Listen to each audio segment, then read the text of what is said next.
Ebitundu 97.6 ku buli 100 ye average egambibwa okubeera nti omukyala Suluhu akulembera eggwanga erya Tanzania kwawangulidde akalulu akakubibwa baganda baffe abo nga 29 Oktoba w'omwaka guno 2025.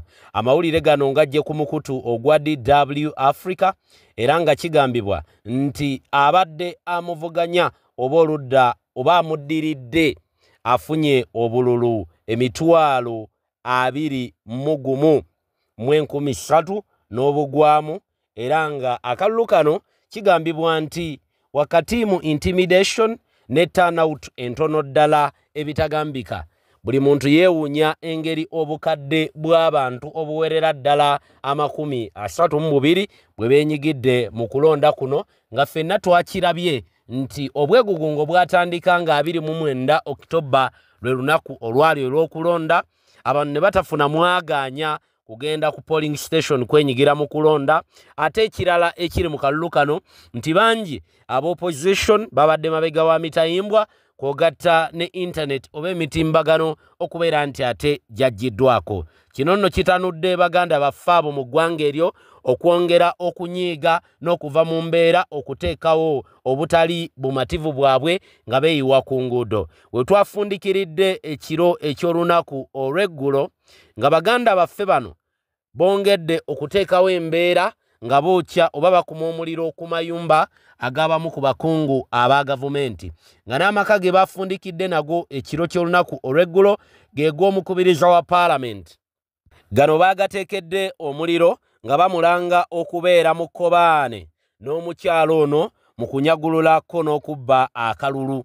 Era nga tebaakomye okwo, baavuddeyo butereevu ne balumba amaka g'abamu ku bantu abakolagana ne gavumenti era abadde bajja bagifuuyira emirere, nga bagamba nti bano bwe banaabakwata ku nkoona ne babakangavvula ng'amateeka bwe galagira, kijja kwanguyira okulabika nti batwala eggwanga lyabwe lidde mu mikono gyabwe. Kati we twogerera, nja kwogera kati nti kkooti tekyakola, paalamenti tekyakola, wabula abantu be bannannyini paalamenti era abantu be bannannyini kkooti, be balina judgment ey'enkomeredde, be ba chief judge, era be bagamba nti ono tumukoleko bwe tuti, n'ono tumukwate bwe tuti, ono tumukole tuti, ono tumukole bwe tuti. Kkooti y'abantu mu ggwanga eryo kati we twogerera yeri mu kulamula, era n'amagye gavuddeyo ng'agakulembera. Kigambibwa nti Jejje Mukunda abadde ayina omutemwa ogumuteereddwawo gw'akakadde kalamba akadoola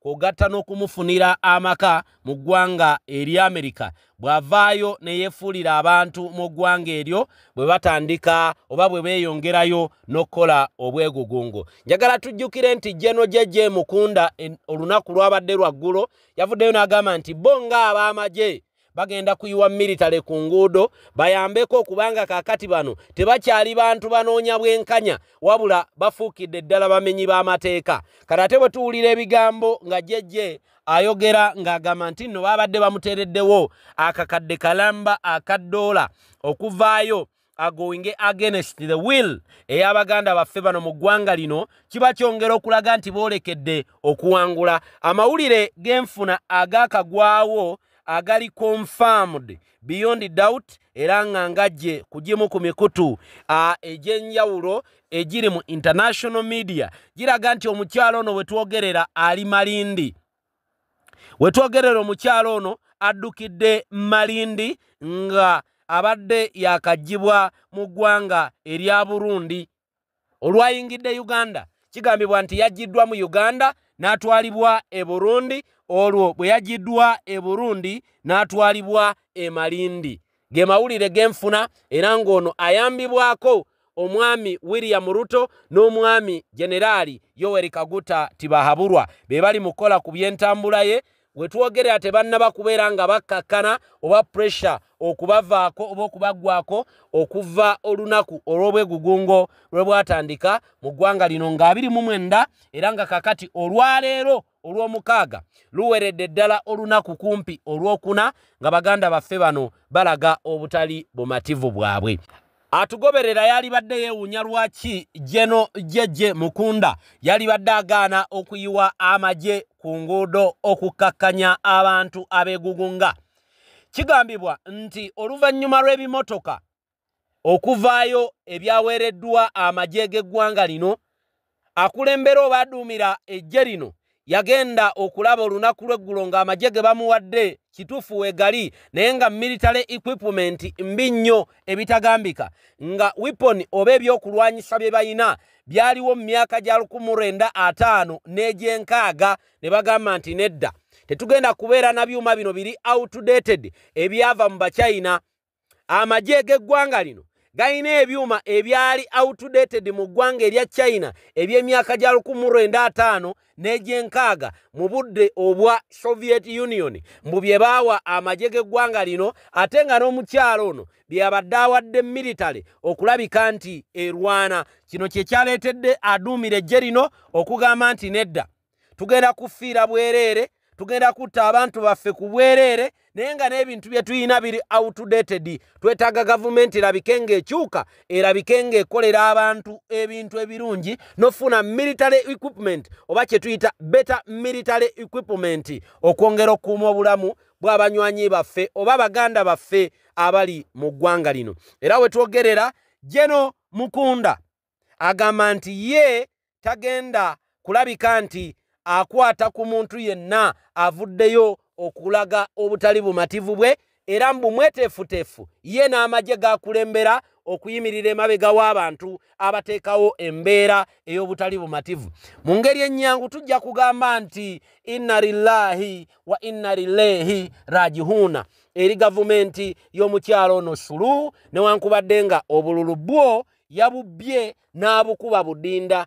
Mu bintu ebirala bye twewuunya ennyo era n'emikutu emirala egiri international bye gyewuunya kwe kubeera nti obululu afunye bungi compared to the turn up oba ku bantu abeenyigidde mu kulonda mu ggwanga lino, kubanga obululu obukunukkira okuyingira obukadde kumpi 32 bw'abanga afunye ye miliyoni 31 ng'abantu abeenyigidde mu kulonda babadde balubatu, kireetawo question mark mpitirivu naddala ku kakiiko k'ebyokulonda nga kalina okujja kannyonnyole international media, international community obululu buno bwonna gye buba bwavudde naddala mu kadde nga kano nga abantu beediimye okulonda. Kino nno kitukomyawo wano ku butaka e Uganda eri baganda baffe. Mbadde mpulira ebigambo ebyogeddwa omukulu David Lubongoya ng'ayanukula ku bimu ku bintu ebitambula n'effujjo erikoleddwa ebitongole ebyali badde ebikuuma ddembe naye nga kaakati bye birinnyirira eddembe.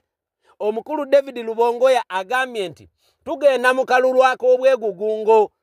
Mu kalulu ak'obwegugungo buli muntu yenna alina okukimanya nti kimukakatako okweyamba n'okwerwanako, nti tewali muntu yenna agenda kujja tulwanirira nga ffe tetwerwaniridde. In fact video y'omukulu oyo njiina nja kugibawa ku nkomerero y'akatambi kano.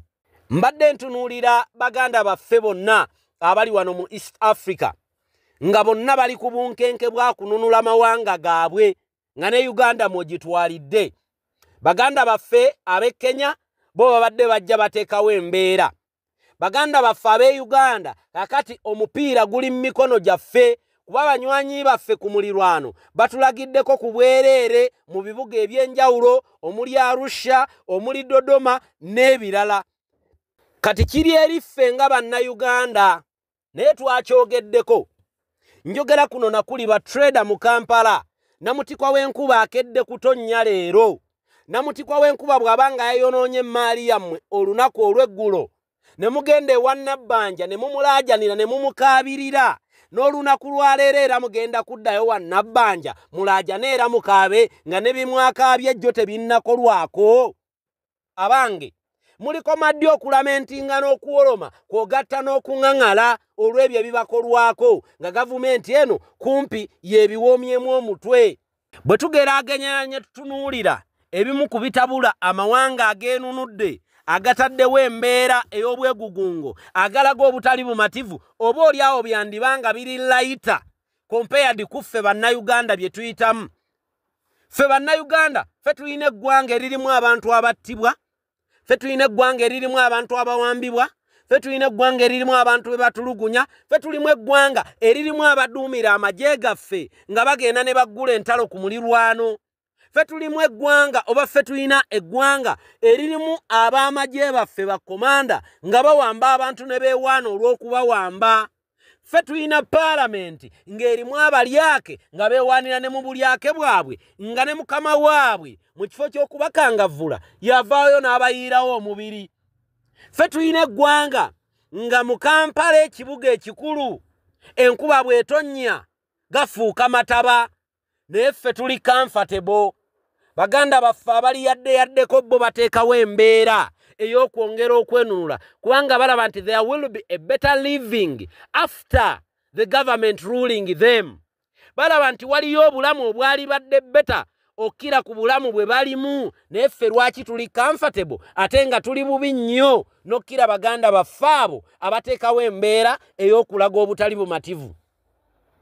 Ffe twefudde nti buli kimu kiri okay, era ne tulabanga eggwanga eryaffe eritambula nga bwe twalibala wakati mu intimidation, wakati mu kuwamba, mu kutulugunya, mu kulinnyirira eddembe ly'obuntu ebitabula amawanga amalala ageenunudde bibadde bitono.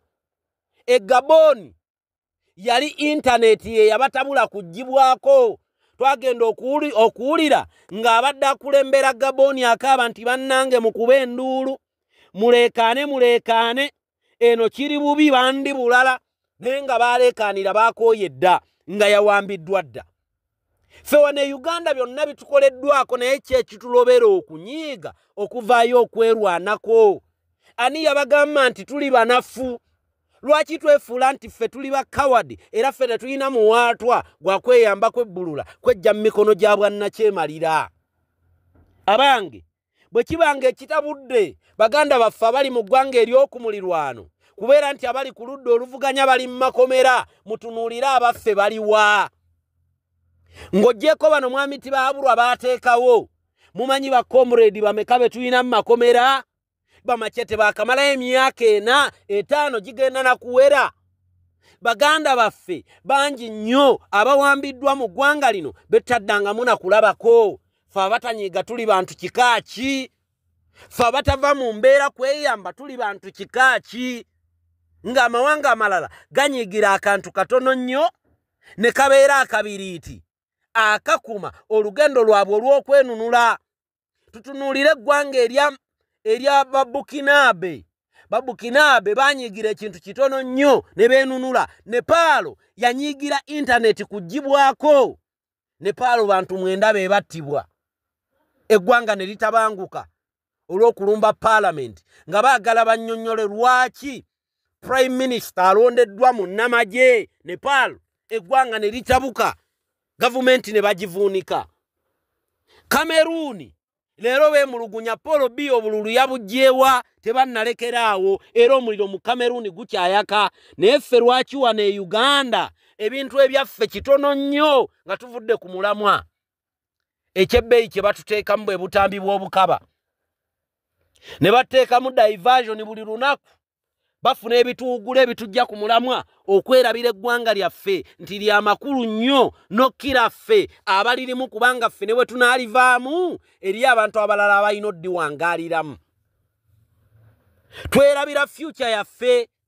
Kati amataba agali mu kibuga Kampala goonoonedde abantu emmaali. Mbadde nnina omwami gwe ndaba. Omwami oyo atunda smartphone mu Kampala, ng'emmaali ye agamba eri worth $2,000,000 yatokomokedde mu mataba g'ejjo.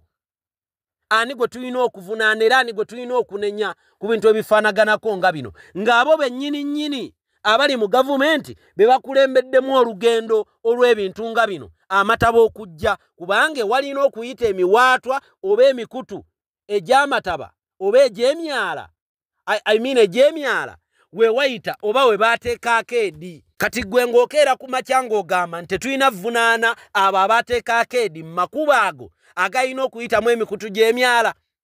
Ekibuga bwe kifulaadinga, emmaali y'abantu n'etokomoka, n'eggwanga lyennyini liba lifiirwa, naye tulikoma ddi okulamentinganga nga tugamba ye maama ffe, woowe ffe, kitaffe ffe.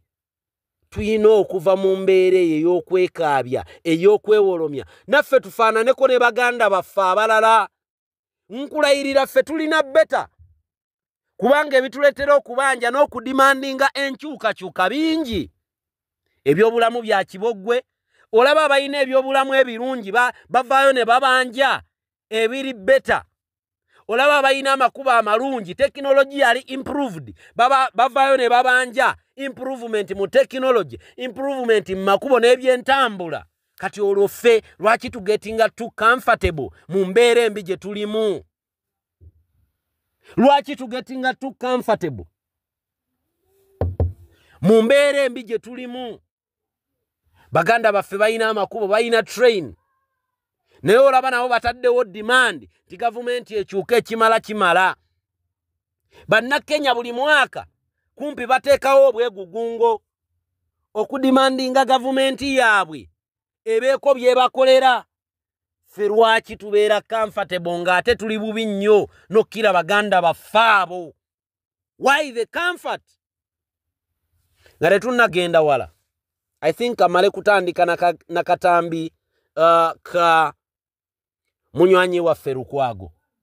Munywanyi Lukwago abadde annyonnyola ku mbeera y'emu n'engeri ekkobaane gye riri mu kukolebwa Generali Tibahabulwa William Ruto Kagame owa Rwanda kwogatta n'omukyalo no Suluhu okwagala okuwamba East Africa ogiteeka mu mikono gyabwe. Era bw'otunuulira emmaali yaabwe yonna bagitadde mu kifo kimu, buli kimu kyonna bakikolera wamu.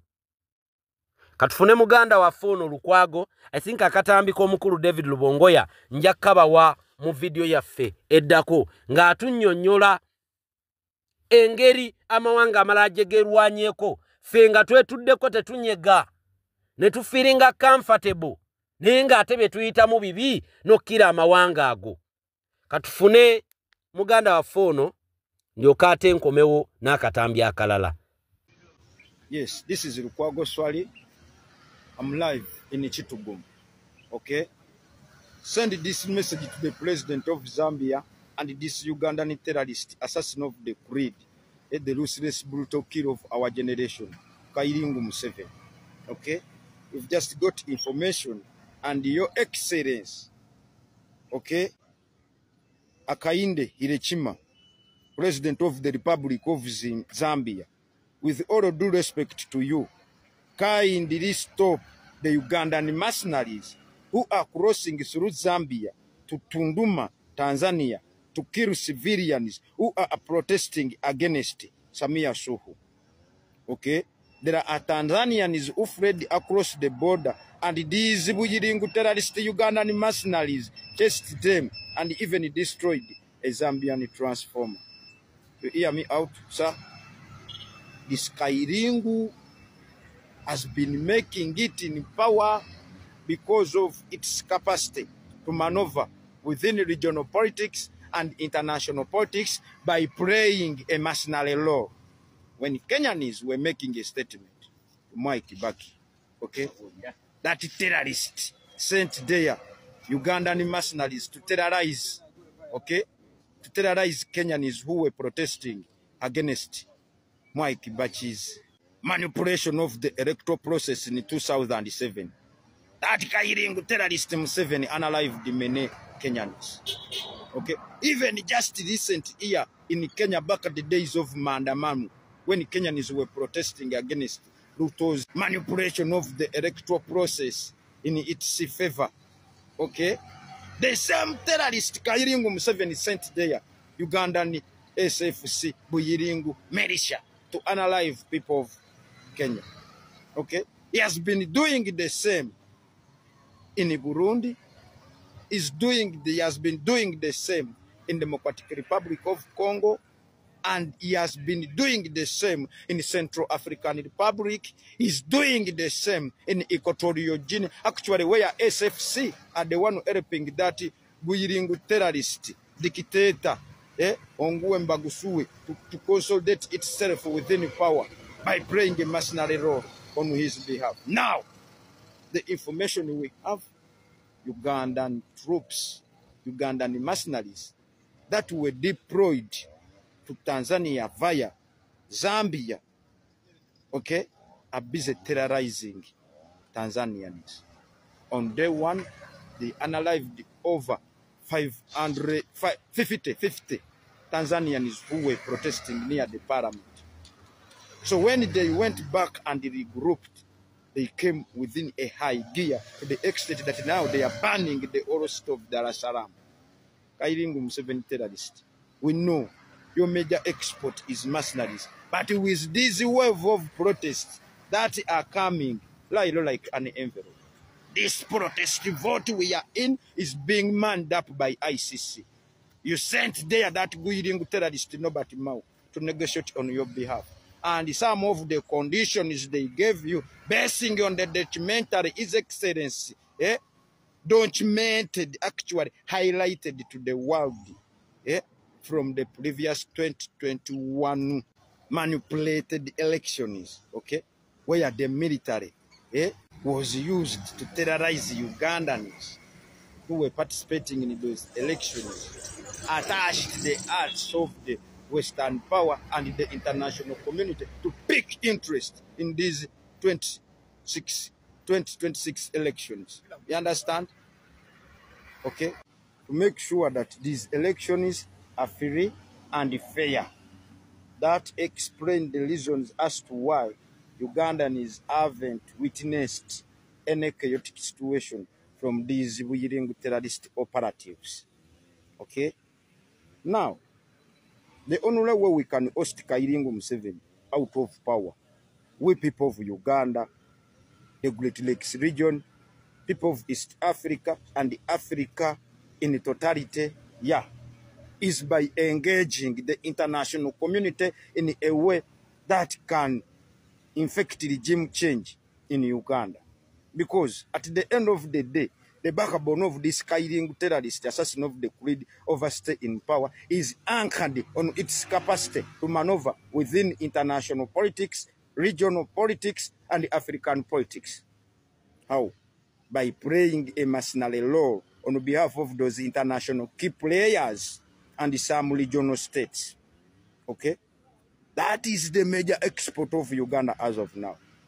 They have used him to terrorize people in Democratic Republic of Congo.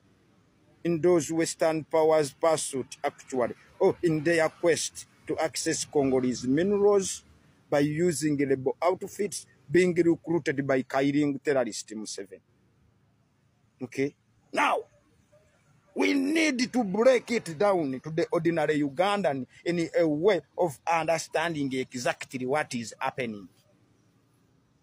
His Excellency Hakainde Hiroshima, it's uncalled for you to use your country to give access to this Kairingu terrorist Museveni to terrorize people of Tanzania in a way of helping that stupid, useless woman, Samia Suluhu, to consolidate itself within power. This is not the previous Chama Pinduzi that would brainwash, that would indoctrinate people of Tanzania with their propaganda. You understand? Try to reach out to Nyerere and ask him what happened. And you, Tony Bureya, we are getting information that you are the advisor of Kairingu terrorist Museveni, you are the advisor of that Kairingu, Samia Suluhu. Why are you after bloodshed on the African continent, Tony Bureya? Why don't you go back to Britain and sort out the problems of high cost of energy in your country? Than coming here on the African continent to foment chaos, protests, you're advising these Kairingu terrorists who are terrorizing Africans in the name of helping you to access African minerals. So we've got to realize, whenever these African so-called rulers give those Western power green light to our minerals, they are dictatorial regimes on the African continent. So it's we, the ordinary people, who keeps on suffering because the minerals we would use for our own benefits are being used as bargaining chip with those Western powers. Okay? Look at now what's happening in Busia, Karamoja. That Kairingu Museveni's family captured all the mineral resources and gave green light to different Western powers like Italy, UK, okay, America, Israel, to exploit, to root our minerals as long as they okay. It's overstay in power. That has to stop.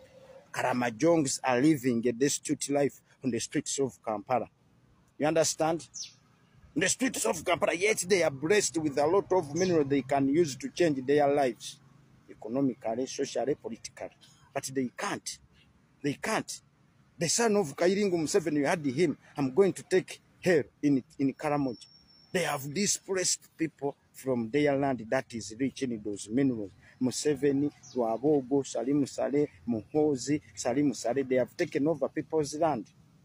Through forceful means. People are not actually earning from their yields, from their yields of, out of the what? The minerals. That has to be stopped by we indigenous Ugandans. We should get a certain percentage. Like now, you go to Bunyoro. When the Omuka Movu Bunyoro came out and said, no, Bunyoro Kingdom must get 30% from the oil yields, what followed him was to poison him to the extent that even when he wants to be admitted to the hospital, the Kingdom of Bunyoro had to first to go to the courts of law. Can you imagine? It's only an antidote. Fellow Ugandans, come out overwhelmingly and participate in the electoral process. It is this electoral process we have to use to justify our mission in 2021, our revolution to the international community. You understand? So if the Kairingo happens to manipulate, to change the electoral results in a way that suits its selfish interest, this time round we shall have a justification actually to protest. You understand? Thank you, people of Chitugumu, for the overwhelming support you showed His Excellency Robert Kyagulanyi Ssentamu. Kakati nina ekintu muganda wange Shama kyayogeddeko ngenda muba mu video. Emirundi emingi omwagala bangi Kyagulanyi abadde atukunga okubeera non-violent. Tetugenda gamba nti nno tuwabula, tetugenda gamba nti nno ffe tutegeere nnyo, naye wakati mu kubeera non-violent eriyo ebintu ebimu bakama baffe oba baganda baffe oba bakulu baffe bwe tuli mu mulimu gwe gumu bye tuyina okwewala. Nti tuli mu kujja ggoonya ku lukalu tugiteeke mu kidiba. Bw'ojja ggoonya ku lukalu ng'ekulemeddewo, bw'ogiteeka mu kidiba eba egenda kuwangula, kubanga mu buli ngeri eyanguyirwa okufuula nedda waggulu. Ekwefuulira emirundi ng'ena ng'amaanyi gakuwedde. Tudiringa n'omuntu nga ayagala nnyo enkola ya violence, violent action. Tudiringa ne mwami Tibahabulwa ng'ebikolwa by'obutemu y'emmere gy'alya, ebikolwa by'okutirimbula, okuggalira abantu mu makomera byalunda mu maka ge. Bwe tuba nga tudiringa n'omuntu ng'ebikolwa ebyo bimwanguyira, then ffe ate tulina mmukubya ngeri ndala. Ffe tulina mmukubya enkola ey'ekidiplomati oba ey'ekikungu okuggyako nga bigaanye. Waliwo baganda baffe abatandika campaign gye buvuddeko, kambeere particular temuŋŋamba nti nno nnumba, nedda ndi mu kuwabulamu. Bannayuganda tujjumbire nnyo campaign ya flag, bendera, kubanga omuntu yenna ne bw'aba w'amagye ne bw'aba wa kitongole kya byakwerinda kyonna bw'akola obulumbaganyi ku muntu nga weapon gy'akutte mu ngalo ye flag, aba alidde mu ggwanga lye olukwe. Naye omuntu yenna ng'ali mu uniform ng'akutte emmundu ne bw'atemula omuntu akutte ekibiriiti aba atemudde mu yeekera, ne bw'atemula omuntu akutte amayinja aba atemudde mu yeekera. Mbeegayiridde buli muntu yenna awaba mu bulamu buno. I'm not attacking anybody mu video eno, munkwate bulungi n'obuwombeefu obw'ekitalo. Naye ekyo tugenda okukyactivatinga kye mwagala leero, ekyoludda luli oluli violent nga tulaba nti emirembe giganye for now emirembe gikulembere ebikolwa eby'emirembe bibeere ku mwanjo nnyo than ebikolwa bya violence mukadde kano ke tulimu n'olwekyo mbakunga mwenna mu kifo ky'okugula ebibiriiti tugule fulaaga nkiddamu bakomuredi bwe tuli mu lutabaalo mu kifo ky'okugula ebibiriiti n'amayinja mbeegayiridde tugule bendera ku lwa Uganda yaffe bwe tuba nga tulwanagala n'omuntu eyajja n'emmundu ng'era ayagala agende na mmundu tetulina mu opportunity ejjayo mmundu tetulina mu opportunity ejjayo bomu na bikompola kubanga ye kyayagala mumanye emirundi emeka gye yakatuprovokinga baatukuba emigga ekawempe ne bawamba baganda baffe nga n'abalala kati bakyabayigga awo we batwagala kutulaba nga tuli violent tubamme violence awo we tujja obbawangulira naye bwe tutambulira mu ange ey'okubeera violent wallahi billah tetugenda kumalako bwe tutambulira mu eyo diagono kubanga bagenda kumanya nti kati badiiringa n'abayeekera bagenda kumanya nti kati badiiringa n'abatemu teweemalangayo bukodyo obwo nga mulabewo tannaba kumalayo bubwe oba mukategedde abatantegedde be bajja okuyomba nkugambye tomalayo bukodyo obwo nga mulabewo tanneemalayo mwami Tibaabulwa tulaga akakodyo ke kamu ka mmundu tannatulagayo kalala kati naffe tumukubye akakodyo akatamuganya kujjayo mmundu kati ate mwagala tumutwale mwaganya oba tumuwe omwaganya oba omuwaatwa wajjirayo akakodyo ke fe obwaffe tubutereke kubanga tulina bungi tetubumulaga bwonna abantu b'ekibiriiti I beg I plead nti tugira tulindako tutunuulire enkola eri non-violent okwo kwe kubadde okusaba kwange mu mutima mulungi nga mbatwala mu vidiyo ya Shama tutambudde ne Sheikh Ashraf omulombi w'edduwa munoonyeeko ku namba yo eryawo ku mukono gwa kkono gwe we nayina embeera muyita etali nnungi akulombera edduwa embeera ejja kubeera ng'ateefuuka malidaadi kati engeri gye tiri nti tubakanye n'omulimu gw'okunoonya fulaaga ngenda era kuddamu mbakubira omulango ogutakungula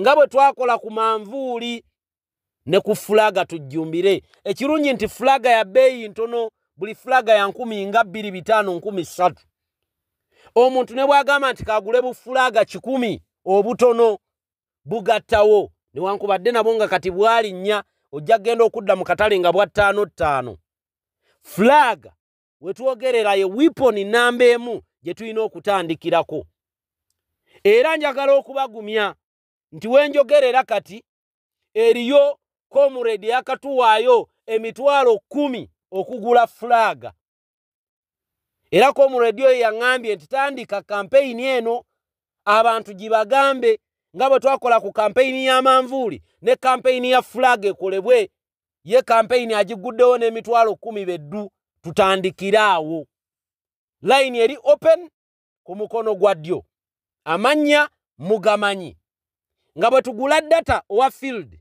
ne bino ebirala tubijjumbire kubanga tulina okuba mu buli ango yonna okulabika nti twenunula baganda bange lwaki tetufundikira ne vidiyo ya Shama eno nga naye annyonnyola ku kintu kye kimu tikyalumbuye kyeyayogedde kituufu era kikola naye mbeegayiridde tugira tulindako tetuvumirira tikyalumbuye kyeyayogedde nedda naye tugira tulindako tumale ate okutunda kino ekyemirembe we kinaagaana ekya tikyalumbuye oba oli awo kinajja katugende mu vidiyo eno gye tuba tufundikira nayo mbaagala nnyo Lugaba abankuumire buli omu waddembe okuleeta kyayagadde buli omu waddembe okupromotinga kyawulira nti kigenda kuyambako Uganda okununuka naye tumanye ddi lwe tuactivatinga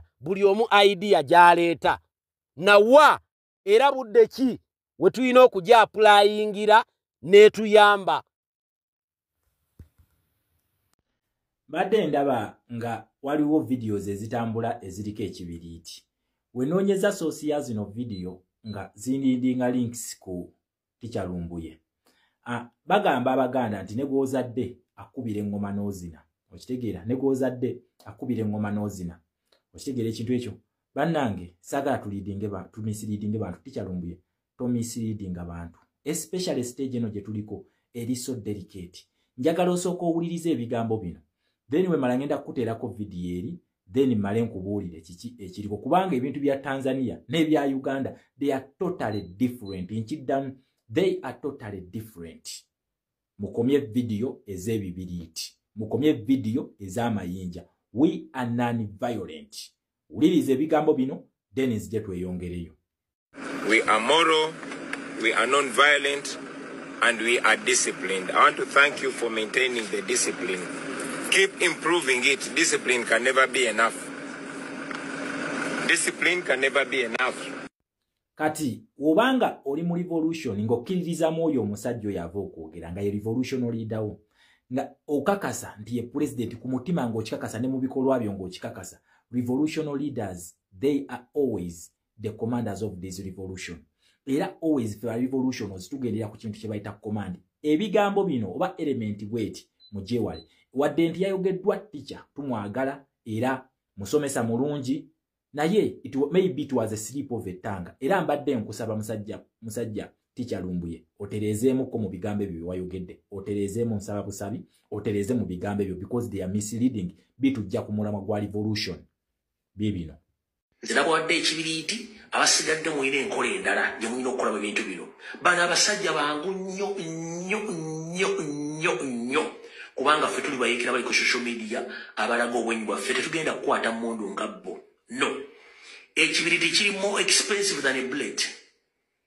Ekibiriiti kiri more expensive than the bullet.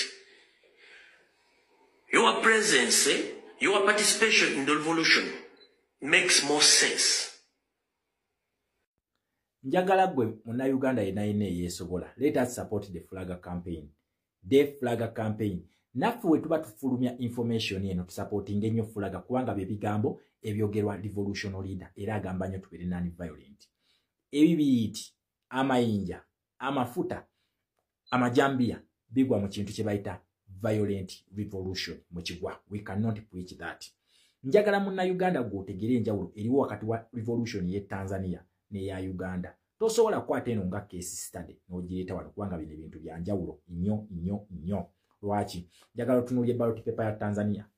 Ya Uganda bweti weefaanana 2021 gye nkuleetedde. Lwaki ndeesi ya 2021 tewagenda kubawo njawulo y'amaanyi nnyo olw'ensonga nti favorite candidate waffe kwali ffe tugamba wolaba Manvuli wootiikinga. It is Manvuli versus Bass. His Excellency Kyagulanyi kwali kweno ballot paper eno kwali. Wawula ye Tanzania bweti weefaanana Samia Suluhu yekka yakola ki? Yaliko nti favorite candidate waabwe gwe bayita Tundu Lissu taliiko. Kakati waneno Tanzania kiki balina okukola? Enjiri Lissu gy'abadde nga preaching nga yanjawulo nnyo ku His Excellency Kyagulanyi. Lwaki? Lissu abadde abagamba muzire okulonda. Nkiddamu abadde abagamba okulonda tukuzire senga reforms zibeera tezikoleddwa. Kitegeeza nti abaana bano always bomb message gye badde bayina oba ideology gye badde batambulirako bagiyita ideology gye bayita Tundu Lissu gye badde batambulirako ideology ene bagamba etya teri kulonda senga reforms zibeera tezikoleddwa. Wano mu Uganda message etambula His Excellency Kyagulanyi gy'atuwa atugamba mugende mulonde. Kati gwe buli wogamba musenga akalulu kanaabeerayo lwaki tekabeerayo nga revolution leader akugambye tugenda kulonda. Option ene ey'okubiri ogijjawa nti akalulu kano tekagenda kubeerayo. Ne waba mukwata ne bamuteeka mu kkomera tujja genda tukakuba. Ekiddamu ne bamukwata ne bamuteeka mu kkomera tulina okugenda ne tukakuba. Lwaki? Tunoonya ekintu kye tuyita legitimacy. Nti omusibe gwe bakutte His Excellency Kyagulanyi bannansi gwe baagala bamulondeddeyo mu kkomera. Example case study nakugamba nze byenkusomesa always bibeerako examples. Senegal gitunuulire. Senegal kyali kitya? Osigera nti baamulonda nga yalina mu kkomera. Osigera ekintu ekyo. His Excellency for as long as tebamuggyeewo tebamusse, we have to go and vote. Okulaga international community ye favorite candidate waffe gwe tukoze ki gwe tulonze. Njagala tunuulire ne Uganda wennyini. Council Alex Waiswa Mufumbiro yalonde ibamunominate nze ng'ali mu kkomera era bamuwandiisiza nti kati essaawa eno kamulweni kamusanisha ne ku ballot kwali tulina okugenda ne tukola ki ne tumulonda as a revolution commander. Okitegera nti neeri international community ejja kumanya nti neeri gye bagize ono yalina legitimacy y'abannayuganda akalulu kano tugaba legitimacy ffe tugaba legitimacy kati wonajja n'otunula waneeno njagala otunulye ne kaana kambata twamulonda kuba LC5 ng'ali mu kkomera yadda yalayira bulayizi okitegera his excellence Kyagulanyi ne wabeera mu kkomera byabaka mayino mulangirira mu kkomera senga tamulangirira tuba tujja kulwana okulaba nti legitimate president gwe twafunye avaawa ava mu kkomera oba ali mu kkomera balidde abamulangirireyo then wamala ffe baba balina okumuta president waffe kubanga internationally ensi gye tuba tugira zina kugamba akalulu kano ka United Nations tunoonya ekintu kye tuyita international legitimacy gye tunoonya oba UN legitimacy ensonga lwaki his excellence Kyagulanyi babeera bamutadde era yaba preaching n'abagamba simanyi kye ngenda kubeera naye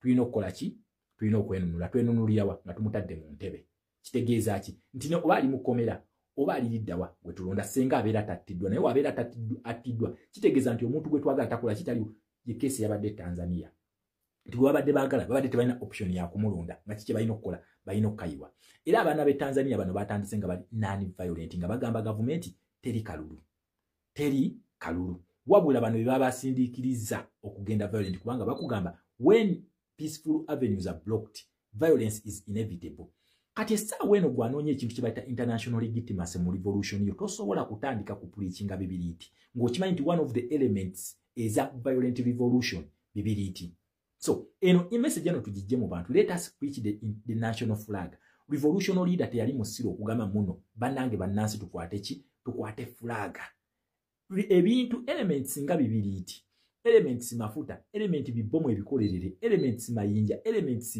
nga ebijambiya tubijje mu revolution eno non-violent revolution are more effective than violent revolution non-violent revolution njagala I challenge anyone ambulireyo non-violent revolution gyali ewanguddwa nga bagiwangudde nga munaasa agambye nti nkwata fulaga gye baali bawangudde ntiga zino ez'Amadagascar zonna zatandika na violence we zatandikira bo batandikirawo kwekalakaasa ne gwe bakugambye eki genda olonda akaluluko that is a democratic avenue ekkirizibwa kakuume it is a democratic avenue kalondoole it is a democratic avenue then bakugamba kebalire kagatte ogenda kukola ki that is also democratic avenue nti gwe ne wona agenda okwekalakaasa legitimacy olidde obadde omaze okukola ki okugifuna kubanga result bye walonze okukola ki obimanyi then kola ki kabanja ate we tutuuka okukabanja tukwata Uganda flag lwaki we are representing our country kigamba ki twetaaga kutaasa nsi yaffe okitegeera si musiru okugamba muno tukwate flag eno tabeera musiru bannange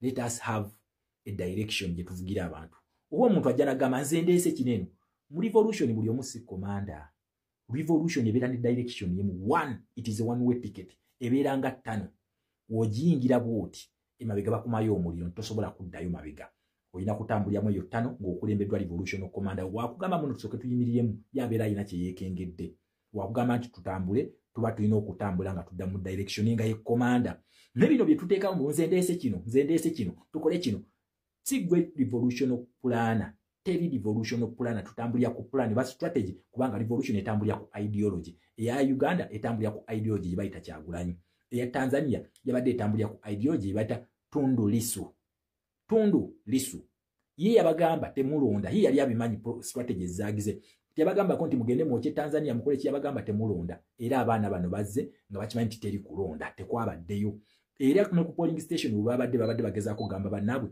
temulonda bula police yabatadde ku excessive force Tundu Lissu n'ekibinja kye tebapulikinga ako mbuno mulwane mwoche biki nedda wabula ne international community sawa yalero okuba nti BBC zonna international media ziri ku side y'abajenzizi kitegeeza ki nti abaana bano batandise non-violently wabula police yabasukumye okukola ki tebabipulikinga ako bibiri tukokya Tanzania tebabipulikinga ngako so saagala tukozese gundi eziri muli ate tutandiko ziteeka mu banna Uganda naffe tuzipulikinga ono omusajja asibaba muyoti tibali bakubagala kola bibomo ebikolere elements za bibomo ebikolere mulimu ekibiri is part of it nti okoleza n'okasuka okitegeera so ye wabikola n'atandika okwatirako abaana baffe kitegeeza so mbadde nsaba nnyo nga tusomese according to this revolution tubere guided by the revolutionary leader kyensaba ngenda kukomawo mu part 2 kiddamu ngenda kukomawo mu part 2 naye nga mbadde nsaba information gyewakoze ekyukemukko yes okolemu correction abantu babuulire ekituufu tuleke ku misleading abantu